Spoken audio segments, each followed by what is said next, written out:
Welcome to Chillin' 101. We hope this video helps. You should verify the exact exam code and passing threshold because that shapes your study scope.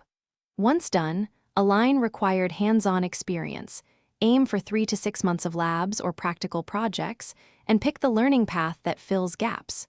Make sure to register and reserve a test slot now so you have a deadline. After that, create a focused study calendar with weekly objectives. This initial momentum prevents endless prep and gives you real checkpoints to measure progress. You must tackle the complex middle by splitting domains into 2 to 4 week modules, because depth beats breadth at this stage.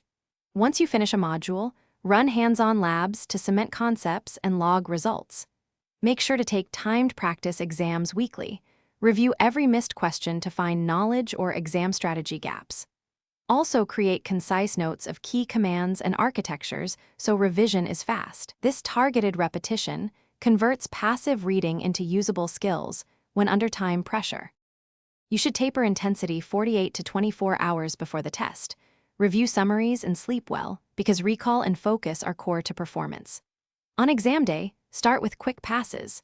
Answer easy questions, flag hard ones, and move on to avoid time traps. If you encounter technical or login issues, contact proctoring support immediately and document error messages. This troubleshooting step often preserves your attempt or allows rescheduling. After the exam, debrief mistakes and add them. Thanks for watching. Consider subscribing if we helped you.